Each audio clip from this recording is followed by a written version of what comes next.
Hello everyone, আসসালামু আলাইকুম। Welcome to my channel. আশা করি আপনারা সবাই ভালো আছেন। আমরা আল্লাহ তাআলার অশেষ মেহেরবানিতে ভালো আছি। চলে আসলাম নতুন আরেকটা ভিডিও নিয়ে। তো ব্যালকনিতে বসেছিলাম বিকেলবেলা, তো একটু ব্যালকনিতে কাজ করছিলাম, গাছগুলোর একটু পরিচর্যা করছিলাম। তো ভাবলাম যে দেখলাম যে অনেকগুলো গাছই আমার শুকিয়ে গিয়েছে আর সবগুলোকে উঠিয়ে ফেলেছি। এখন বাকি টবগুলোও খালি পড়ে আছে। তো এখন চিন্তা করতেছি যে এটাতে কী করা যায়। তো এখন মাটিগুলোকে আলাদা করে ভালোভাবে ঝুড়া করে আমি চিন্তা করলাম যে এখন এখানে কিছু মানে শাকের বিচি ফেলে দিব। তো এখন শাকের সিজন কিনা আমি জানি না, তারপরও যেহেতু টবগুলোও খালি আছে আর মাটিও আছে, তাহলে শুধু বিচিগুলো একটু ফেলে দেখি কি হয়। আর যদি শাক হয় তাহলে আপনাদের সাথে শেয়ার করব। আসলে প্রচণ্ড গরমে আমার সবগুলো গাছই নষ্ট হয়ে গিয়েছে। অনেকগুলো গাছ ছিল আর সবগুলোতেই মাশাআল্লাহ অনেক ভালো সবজি হয়েছিল।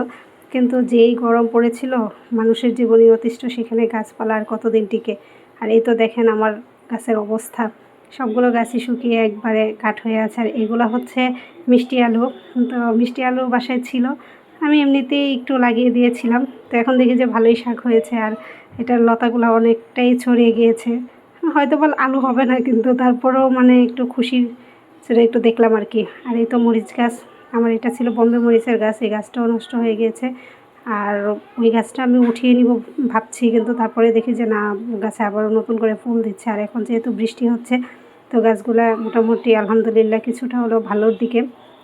কিন্তু তারপরে অনেকগুলো গাছই মানে নষ্ট হয়ে গিয়েছে। এখন সবগুলা গাছই আমি উঠিয়ে নিলাম, উঠিয়ে নিয়ে এখন বাকিগুলোতে আর একটু মূলার বিচি, তারপরে হচ্ছে লাল শাক আর ডাঁটা শাক, এগুলো একটু ফেলে দিব, দেখি কি হয়।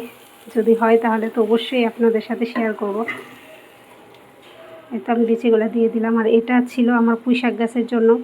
এটা মূলত পুঁইশাক গাছ, পুঁইশাকও হয়েছিল, ভালোই হয়েছিল 2-3টা গাছ। আর সেখান থেকে অনেকগুলো ডগা বের হয়েছিল আর তাতেই অনেক পুঁইশাক হয়েছিল। আজ এই পর্যন্ত, আল্লাহ হাফেজ।